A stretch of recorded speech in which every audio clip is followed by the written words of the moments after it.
Much, everybody. Please. Thank you. You definitely have plenty of distancing. I've never seen distancing like that. That's really very impressive. And welcome to the Rose Garden as we take powerful action to lower health care costs for America's seniors. Today, I'm proud to announce that we have reached a breakthrough agreement to dramatically slash the out-of-pocket cost of insulin. You know what's happened to insulin over the years, right? Through the roof. Insulin. So many people, so necessary.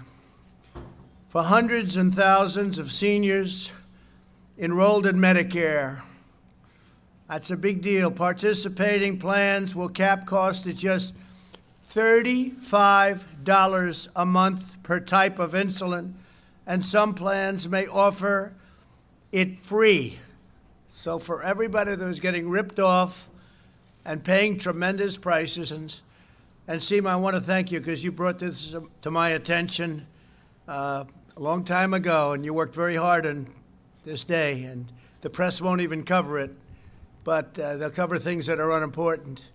But this is a big day for seniors. This is a tremendous saving, and it allows people that, you know, if you don't take insulin, I just wrote this down, go blind, stroke, amputation, kidney failure, and other things.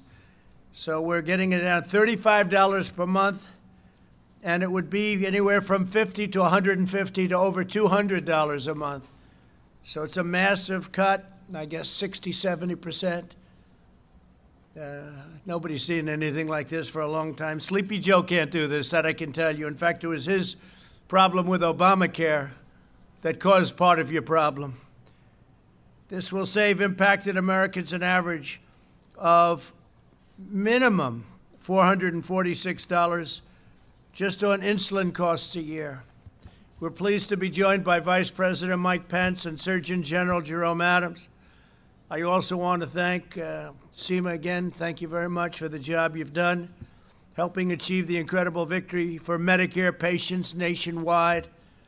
In the past, Obamacare prevented insurance providers from competing to offer lower costs for seniors. There was no competition, there was no anything, and they ran away with what took place, and the seniors were horribly hurt. Many people couldn't take insulin, they couldn't even think about it. As a result, Medicare beneficiaries with prescription drug coverage paid an average of $675 for a year's supply of insulin, and sometimes as high as $1,500. Harmful laws also meant that seniors often paid a different amount almost every single month. They had no idea what they were paying. They were billed. Every month they were billed a different amount, and it was a massive amount. 1 in every 3 seniors on Medicare has diabetes, and over 3.3 million beneficiaries use at least one type of insulin. Over the past 10 years, these seniors have seen their out-of-pocket costs for this life-saving treatment almost double. I don't use insulin. Should I be? Huh? I never thought about it. But I know a lot of people are very badly affected, right? Unbelievable. That's why my administration acted decisively. We slashed Obamacare's crippling requirements and opened up competition like they've never seen before. They've never seen competition like this. Between transparency and all of the other things we're doing, nobody's ever had a competitive situation created like we've done it, and the prices you will see very soon, they're going to come tumbling down. Then we brought all the parties to the table, insurers, manufacturers, and other key players, and reached an agreement to deliver insulin at stable and drastically lower out-of-pocket costs for our seniors. I hope the seniors are going to remember it, because Biden is the one that put us into the jam because they didn't know what they were doing. They were incompetent. Soon, nearly half of all eligible Part D and Medicare Advantage prescription drug plans will offer this low-cost option. And when you say low cost, you're really talking low cost, giving seniors the freedom and choice to pick the plan that's right for them. Nothing will ever stop me from fulfilling my solemn duty to America's seniors. I'll use every power at my disposal to lower drug prices, and my administration will always protect Medicare and Social Security. And by the way, pre-existing conditions. And we got rid of the individual mandate, which is a disaster. The worst part of Obamacare was the individual mandate. When we got rid of the individual mandate, essentially we got rid of Obamacare, if you want to know the truth. You can say that in the truest form. But we got rid of a horrible, horrible condition called the individual mandate. But we'll always protect you on pre-existing conditions, much more so than the Democrats. Here with us today is Bruce Broussard, President and CEO of a big, powerful healthcare company, Humana. And I'd like to have Bruce come up and say a few words, please. Bruce, thank you. That's a big company. Look how young he is, too. That's very young to be running such a big company. Well, thank you very much, Mr. President. Thank you, Bruce. Well, I speak on behalf of our 50,000 teammates that work at Humana, that we are thankful of being here and honored. The demo that you were describing just recently is an example of the strength of public-private partnerships and dealing with large issues such as the affordability of prescription drugs.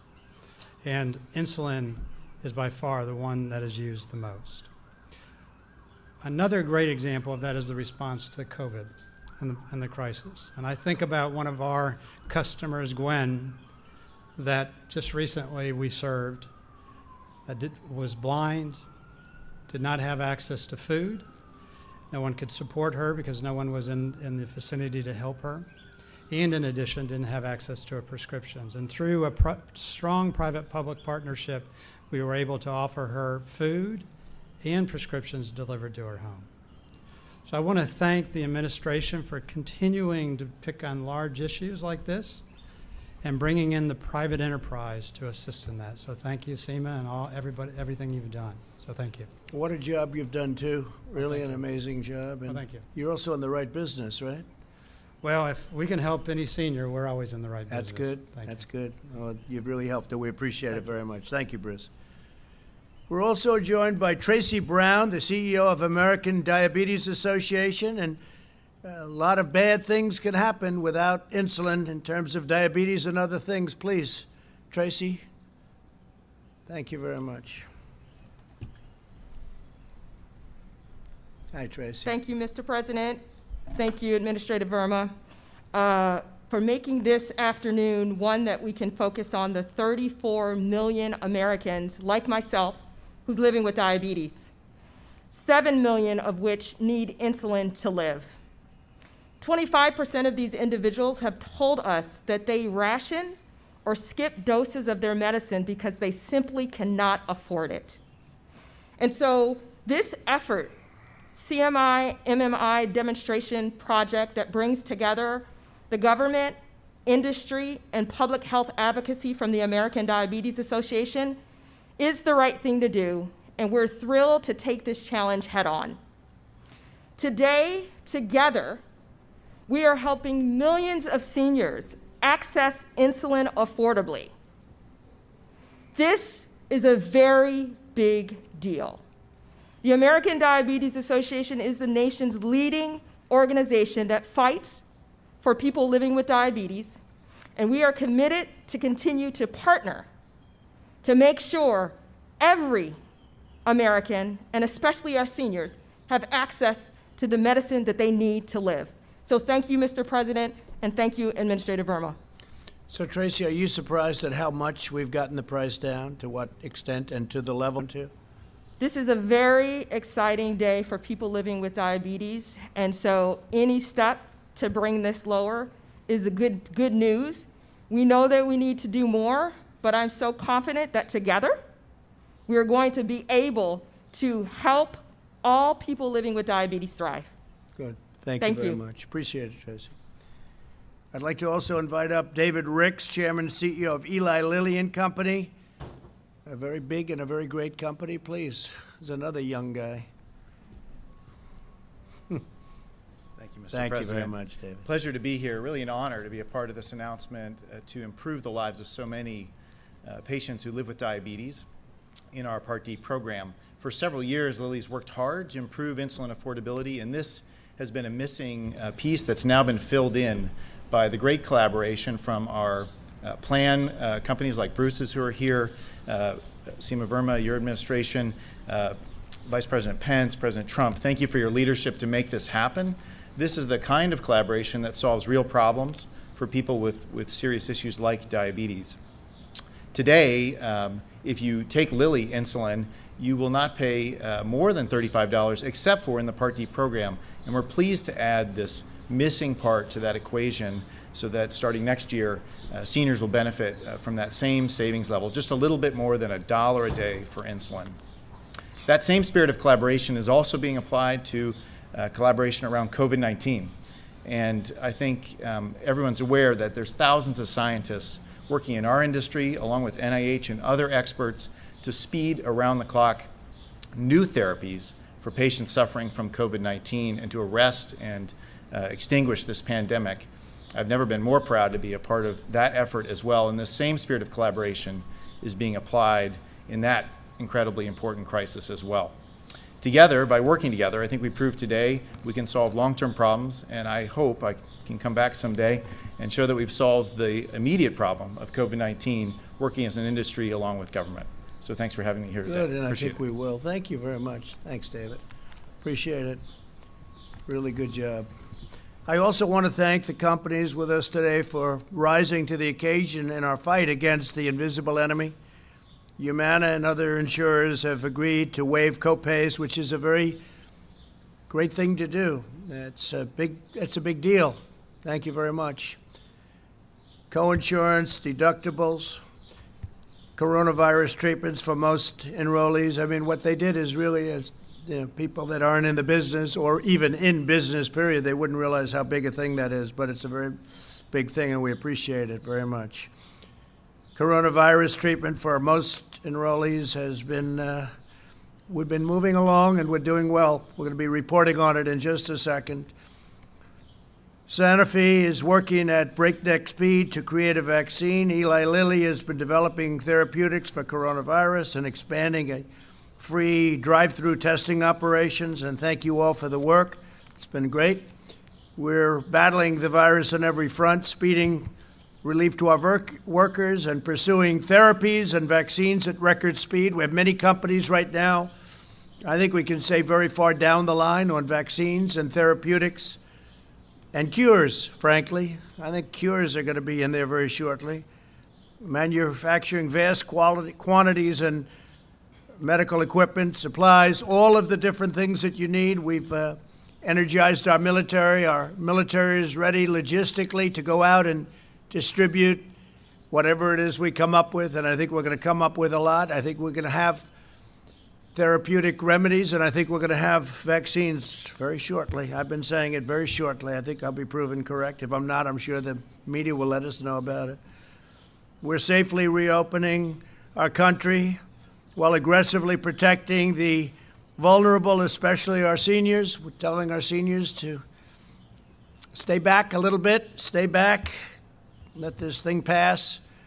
We're not only keeping older Americans safe from the virus, we're also ensuring that they have the best medical care on earth at a price that they can afford. That's what happened with insulin. Nobody can believe it when they hear the price for the insulin.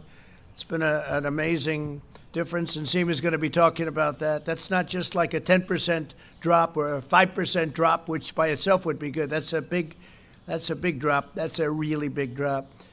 We approved a record number of generics and reversed the trend of soaring drug prices for the first time in over 50 years. First time we've ever had prices go down. Average basic Part D premiums dropped 13.5%, the lowest level in 7 years. And we're going down very substantially from that level. It's going down very, very substantially, unless you have a new administration, in which case it'll go up very substantially. That I can guarantee you. They've been doing it to you for years. Average Medicare Advantage premiums have plummeted 28% to the lowest level in over a decade, and that's despite everything that's been happening, which would normally make things go up. And we have more than, 1,200 more Medicare Advantage plans today than we did, think of that, 2 years ago. So we have 1,200 more Medicare Advantage plans than we did 2 years ago. That's something.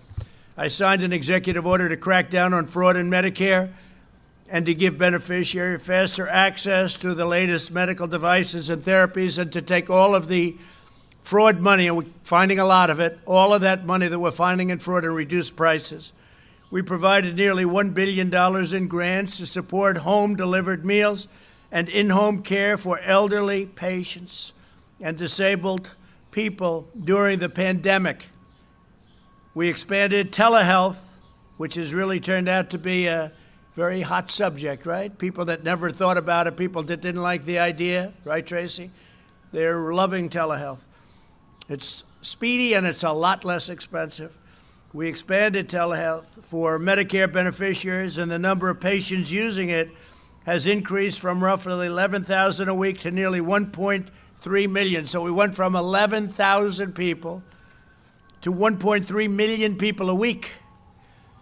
But very big, where you'll be seeing it, price transparency. Some people think it's bigger than health care. When you look at it, it's going to be bigger than health care. Price transparency. It was signed approximately 9 months ago. It's going through the process, and it'll be here by the first of the year. So I hope you're going to remember me just in case the unthinkable happens. But nobody else would have gotten it but this administration. Price transparency. It's a tremendous, it's going to cut your costs tremendously. And literally one of the biggest people in the field said, transparent, it's going to be a bigger thing. Price transparency, bigger than health care in a true sense. The cost of health care is going to come down very, very substantially. We're always working on pre-existing conditions and saving your pre-existing conditions. And as long as I'm president, you'll always be protected on pre-existing conditions. And surprise medical billing is something where people are surprised, never in a positive sense, and we've written that out, and that's going to be very quickly ended. So you're not going to be surprised, meaning badly surprised, very negatively surprised. It's a big thing. People go in, they go for an operation, they end up literally losing all of their money, losing everything over something that should not happen. Surprise medical billing. We're using every tool at our disposal to protect our nursing homes from outbreaks. You saw the disaster of how badly some of the governors handled nursing homes. It's a disgrace what they've done. What some of the governors have done is a disgrace. We provided states more resources to step up inspections, added shipments of personal protective equipment to all 15,400 Medicaid and Medicare certified nursing homes, and issued a strict new guideline that every nursing home resident and staffer be tested immediately, and that all staff be tested weekly. So we're making it very, very tough. Every day of my administration, we're fighting for our seniors like never before. Our seniors are very special people. All of our citizens are special, but our seniors, would have to take care of our seniors. Our senior citizens have spent their entire lives working hard, supporting their communities and families, and paying into the system. We will not rest until they get the kind of care and support that they have earned and that they deserve.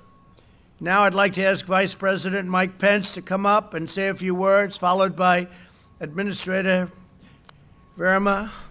And I would just like to thank you again for the great job you've done. So we'll have Mike speak, and then you'll speak, and thank you very much. Go ahead, Mike. Thank you. Thank you, Mr. President. And let me say what a privilege it is to be here with business leaders and activists who have been standing with you, standing with the White House Coronavirus Task Force from the very beginning. It truly has been a public-private partnership that's marshaled not just a whole-of-government approach, but a whole-of-America approach. And we see that evident today in this historic step for America's seniors. And let me join the President in expressing our profound gratitude to the servant heart that each one of you have brought and all of your employees have brought. The importance of today's announcement cannot be overstated, Mr. President. As you observed early on, we recognized that the coronavirus represented a particular threat to seniors with underlying health conditions, and diabetes being among them.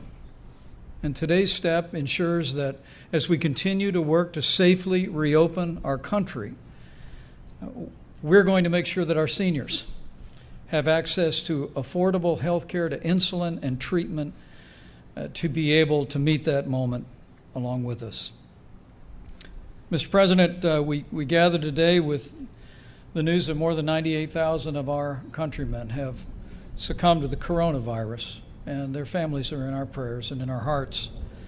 But because of the cooperation and the compassion of the American people who have heeded your guidelines for America, who have listened and continue to listen to state and local authorities, we know that there are tens of thousands of American families that have been spared that heartbreak and loss. And we will express our gratitude to the American people for your incredible cooperation, the social distancing, the steps that you have embraced, the way you have been willing to forfeit aspects of your personal freedom to put the health of others first. But the good news is, Mr. President, that because of the steps the American people have taken, heeding your leadership and the guidance of state and local officials, we're getting there.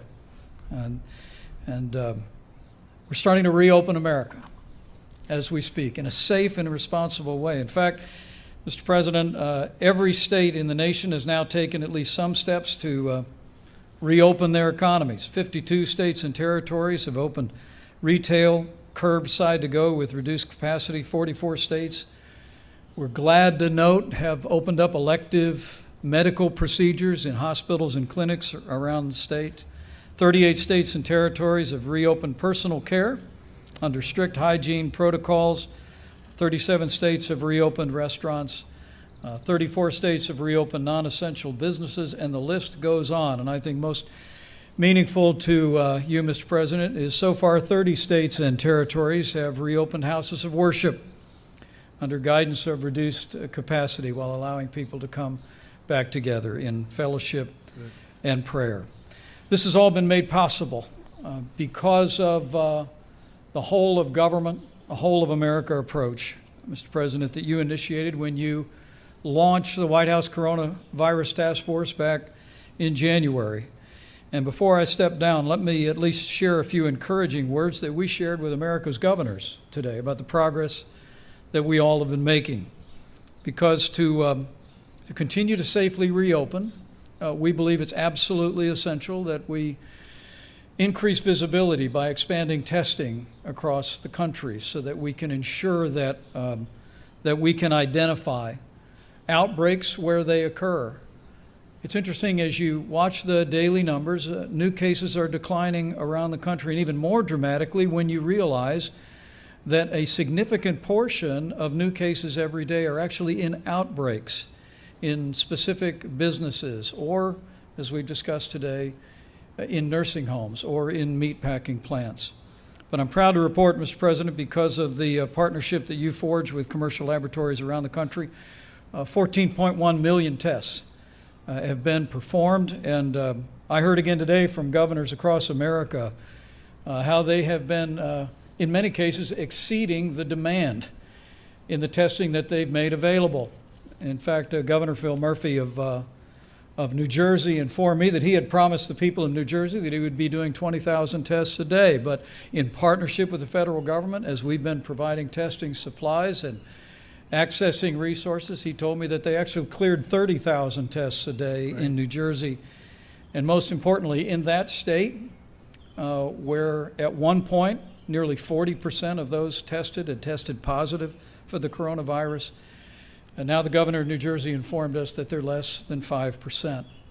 But they're hardly alone, Mr. President. 42 states are now testing at less than 10% positive rate, and 20 states are testing at less than 5% a positive rate.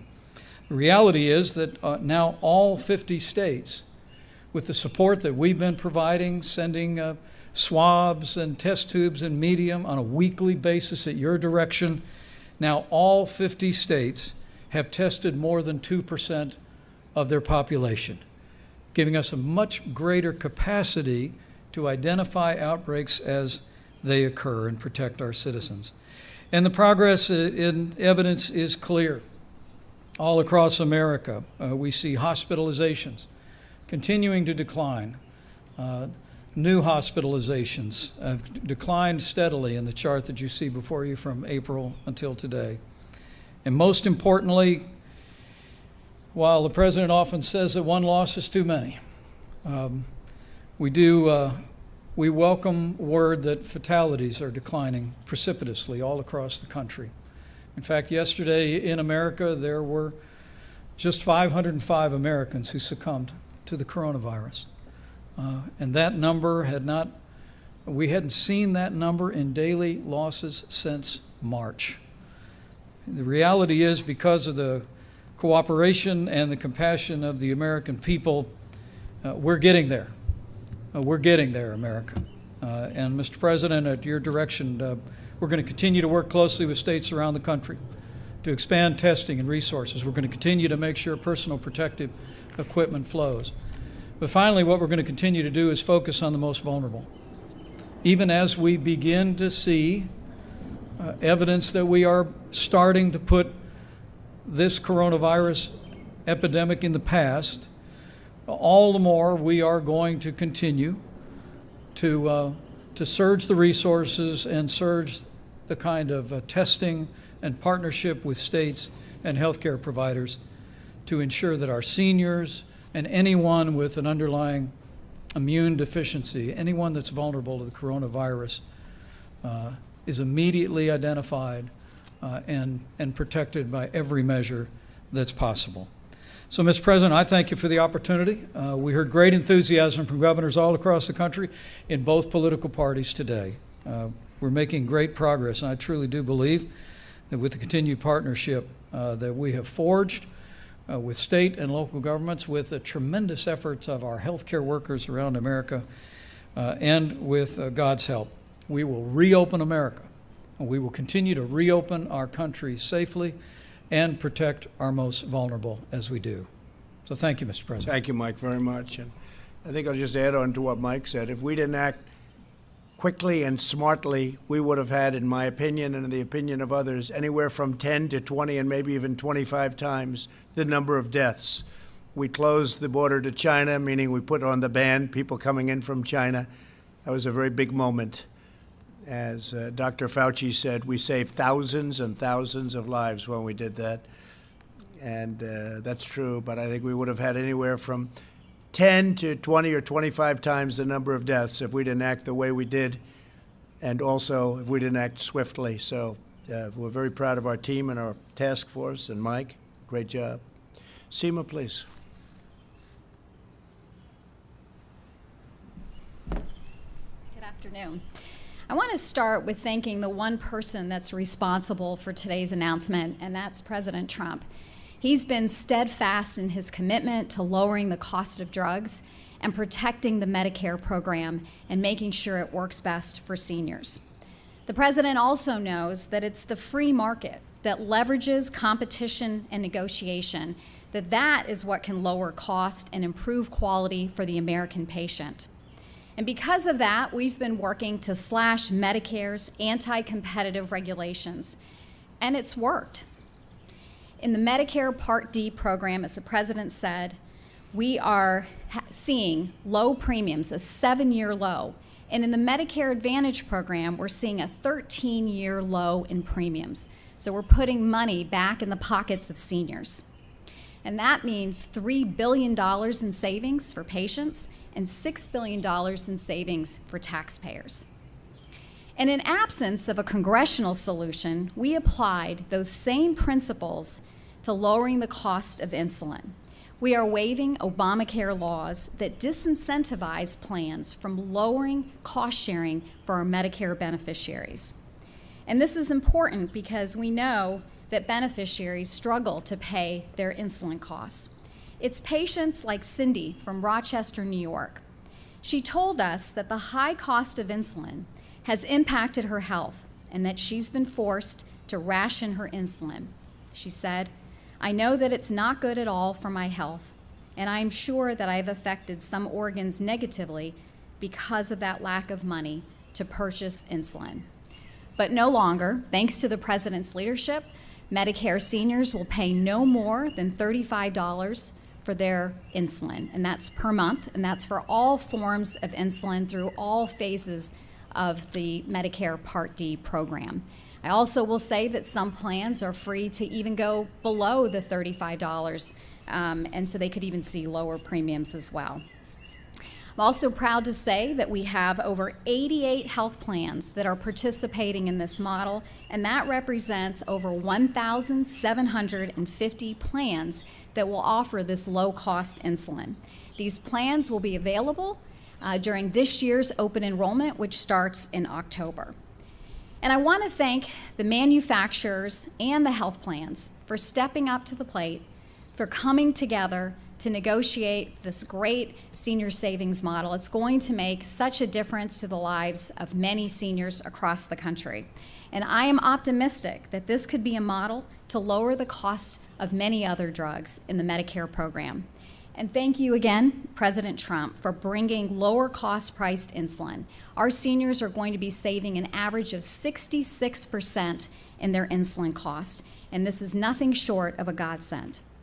And with that, I think we're going to hear from one of our Medicare beneficiaries. Thank you. Great. Thank you, Seema. Hi, my name's Alan Arnfield. I live in the Hudson Valley in New York. I'm 68 years old and I rely on Medicare Part D. I've been a diabetic for over 10 years, and during that time I've watched insulin prices rise dramatically. I pay $400 a month now for insulin.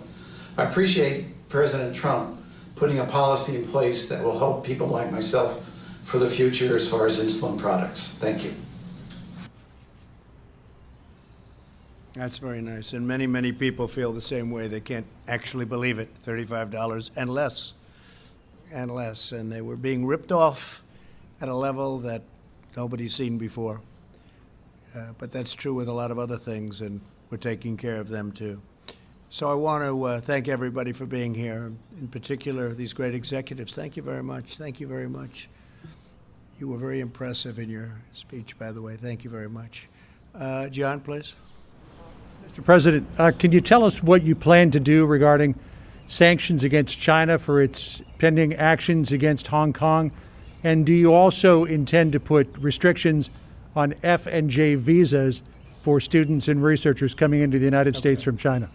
Your questions early. We're doing it now. We're doing something now. I think you'll find it very interesting, but I won't be talking about it today. I'll be talking about it over the next couple of days, John. Okay? But it's a very important question. Yes, please. Anybody? Yeah, please. Mr. President, two questions about a couple of things you've tweeted about in the last few days. Were you meaning to criticize? Couldn't hear you. The Can you take it off because I cannot hear you? I'll just speak louder, sir. Oh, okay, good. You want to be politically correct. Go ahead. No, sir, I just want to wear the mask. Go ahead. The second question was about your tweets about the woman who died, who you're suggesting that Joe Scarborough was responsible. Yeah, a lot of people suggest that, and hopefully someday people are going to find out. It's certainly a very suspicious situation, very sad and very suspicious. Question, please? I asked you not to tweet ahead, about please, it anymore, go. sir. Mr. President, though, have you seen the letter that was written by her husband begging Twitter to delete your tweets, talking about how hard it's been for his family, for him Yeah, to I deal have, with but that? I'm sure that ultimately they want to get to the bottom of it, and it's a very serious situation. I also saw a clip with Joe and Imus where they were having a lot of fun at her expense, and I thought it was totally inappropriate. No, it's a very suspicious thing, and I hope somebody gets to the bottom of it. It'll be a very good thing. As you know, there's no statute of limitations, so it would be a very good thing to do. Okay, who's next? Any questions on insulin? Yeah, please. Mr. President, there's a bill in Congress that that's related to the Uyghurs. It passed the Senate. It's going to be up in the House. Are you willing to sign that? We're taking a look at it very strongly. They're going to report this afternoon. I'll be looking at it this afternoon. Something special that you mentioned on China, does that include sanctions, No, or does that? it's something you're going to be hearing about before the end of the week. Very powerfully, I think. Yeah, please. Yeah. Is there any reason why someone who does not have diabetes would take insulin? Is there any sort of medical reason for that? I could ask that question to anybody like to discuss that. Do you want to discuss it? Please, go ahead. Do you know the answer? Either one of you or both. Come on, let's get these highly paid executives up here to give the answer. Seema? Please, Jerome. We picked a good one. We got it right. Well, thank you, Mr. President. you. And I think it's important for everyone to know that, as Tracy Brown highlighted earlier, 1 in 3 Americans is actually either diabetic or pre-diabetic. And I would encourage folks to go to diabetes.org/risk-test. So diabetes.org/risk-test to find out if you are at risk for diabetes. As far as insulin goes, we know that, again, 7 million people actually are dependent on insulin.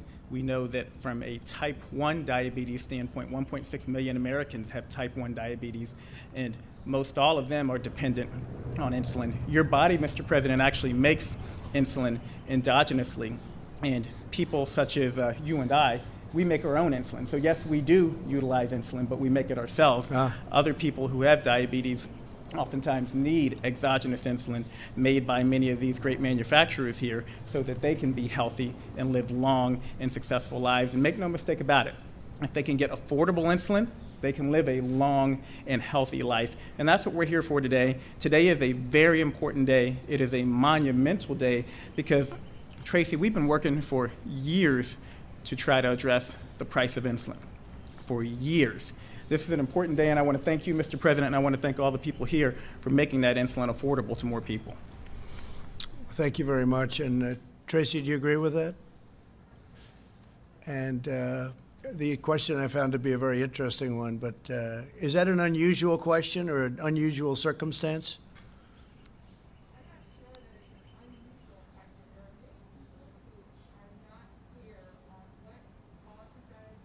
Right. Okay, good. I thought it was a very good question, actually. Please, go ahead.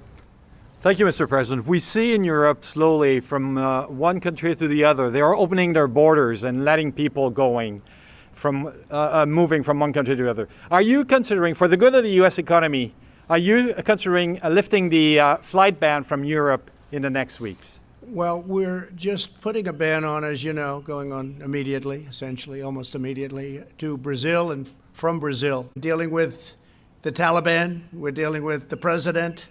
The president now has gotten themselves straightened out with the 2 presidents, but we're dealing with, because they had, as you know, they had competing factors and factions. Yeah, I think we want to we're there 19 years. We're really not acting as soldiers, we're acting as police. And we're not sent over there to be policemen, but we're there 19 years. And yeah, I think that's enough. And they understand that we're having very positive talks. We want to bring our soldiers back home. We want to bring them back home. And we're not only talking about there, we're talking about other countries also. We bring our soldiers back home. We can always go back if we have to. If we have to go back, we'll go back, and we'll go back raging. And then we'll go back as warriors, fighters. But right now we're policing. And we're not meant to be a police force. We're meant to be a fighting force. Is Thanksgiving Day the target? No, I have no target, but as soon as reasonable. Over a period of time, but as soon as reasonable. We're down to 7,000 some odd soldiers right now. And in Iraq, we're down to 4,000 soldiers. So we're making a lot of progress. In Syria, you remember, John, on the border, when I took the soldiers out of the border, everyone said, oh, that's so terrible. Well, I spoke to President Erdogan yesterday of Turkey. The border's been fine without us. They've been policing that border for 2,000 years. All of a sudden, we had thousands of soldiers there doing their work. For what? Guarding Syria and Turkey on a border, a very long border? No, we want our troops back home. We took them out. That was a year ago. I was criticized. Nothing happened, except they're watching their own borders now. We kept the oil. But at some point, we'll take care of the Kurds with respect to the oil and get out. Yeah, please, go ahead. Mr. President, quickly, on your meeting with Governor Cuomo tomorrow. Yeah, he's coming in. Can you say what you're going to be discussing? Do you have a particular agenda? Do you think you'll discuss the Gateway project, the Hudson River I would Tunnel project? imagine we would, but he asked for the meeting, so we'll see what he wants. But he asked for the meeting. Governor Cuomo, and we'll be coming in sometime tomorrow. Yeah, please go ahead. What can you tell us about the documents reportedly declassified by Rick Grinnell just before he stepped down as DNI? Are you prepared to release the transcript of the Flynn-Kislyak conversations? Yeah, I'd like to hear it too. I mean, I'd like to hear it. The FBI, as you know, said that he didn't lie. And certainly the conversation, almost regardless, it was a good conversation. He was allowed to do it. And the Mueller people, who are have been proven very bad things they did. Very bad things. A lot of bad things are being found out about the hoax. Greatest hoax in the history of our country. And it was an illegal hoax and a very dangerous hoax. And a lot of bad things have been found out about Mueller and the gang. So I would like to hear that conversation. Yeah, I would like to hear it personally. So whatever they want me to do, I'll do. I think Rick Grinnell has done an incredible job.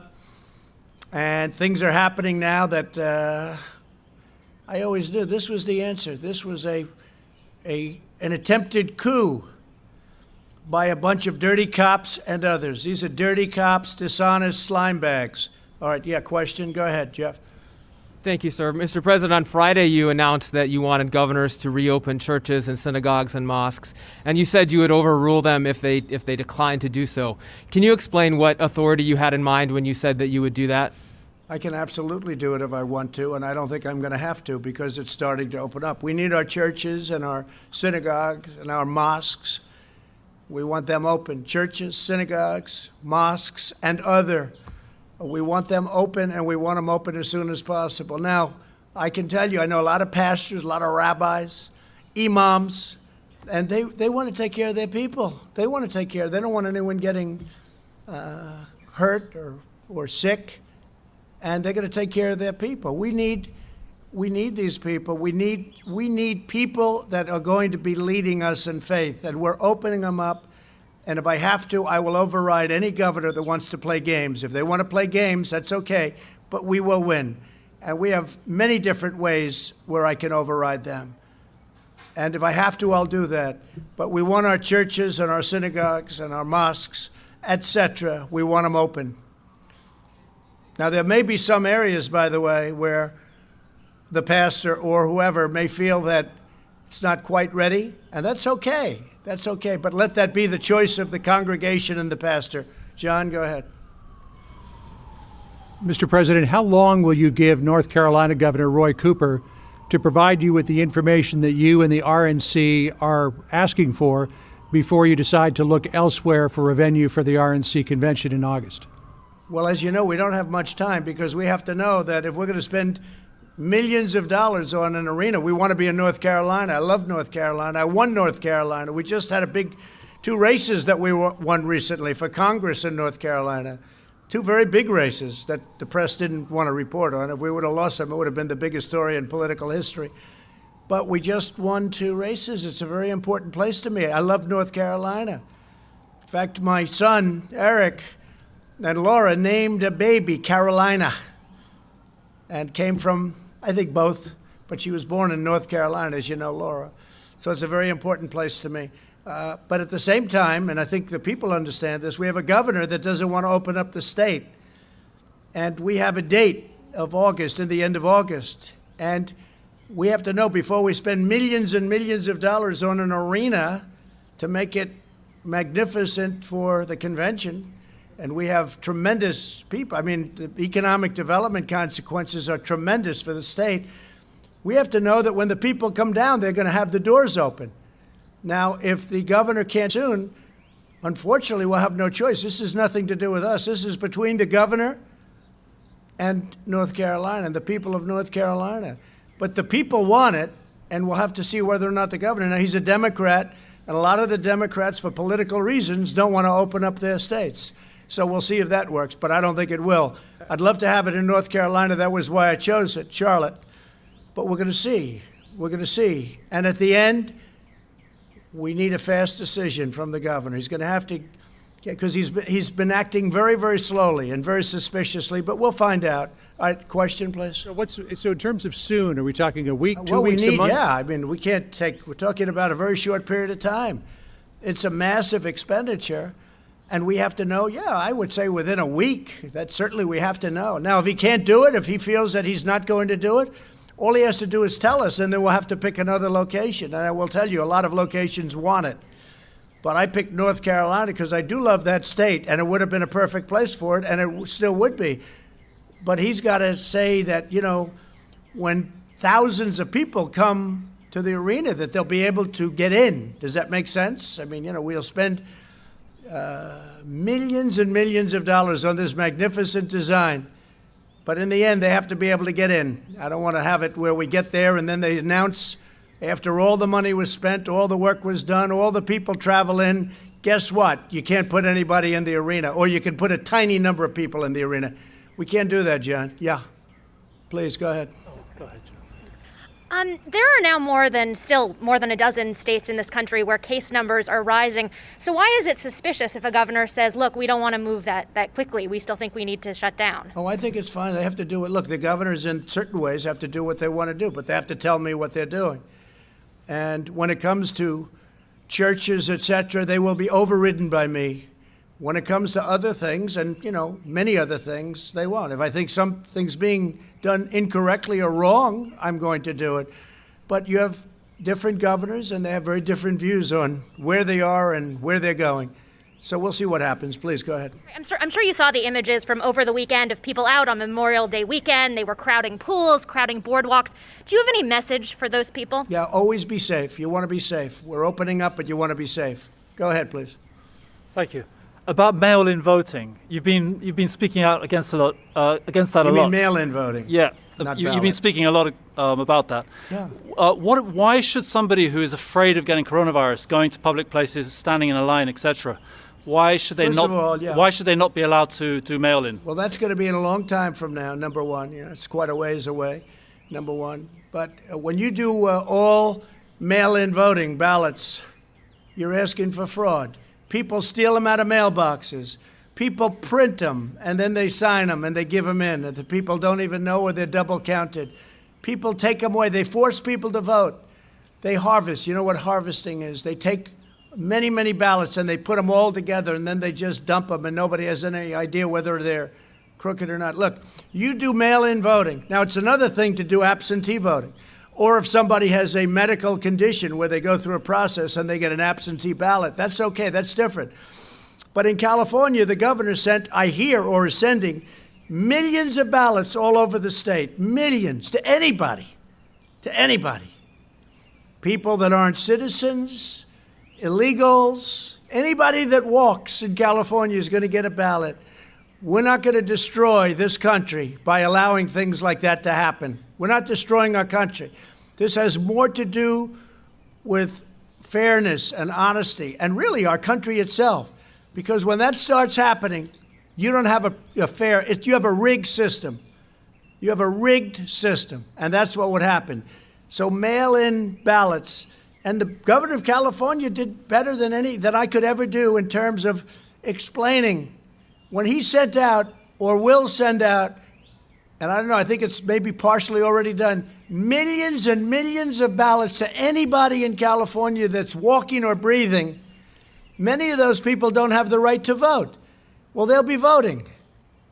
And you know what? We're not going to let it happen because you're subverting our process and you're making our country a joke.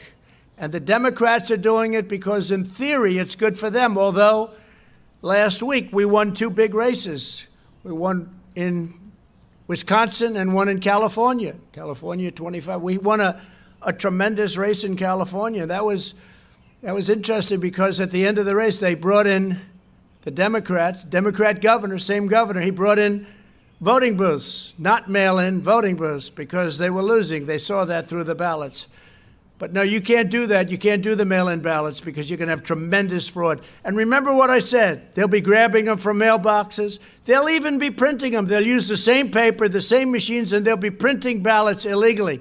and they'll be sending them in by the hundreds of thousands, and nobody's going to know the difference.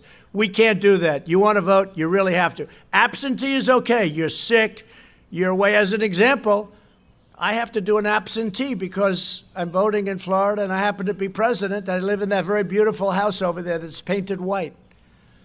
So that's okay. And it's okay for people that are sick and they can't get up, something, something. But voting is a great honor. It's a great honor. And people love to go out and vote. And I want to keep it that way. And if we don't keep it that way, we'll have nothing but a rigged system in this country. We can't do that. Thank you very much, everybody. Thank you.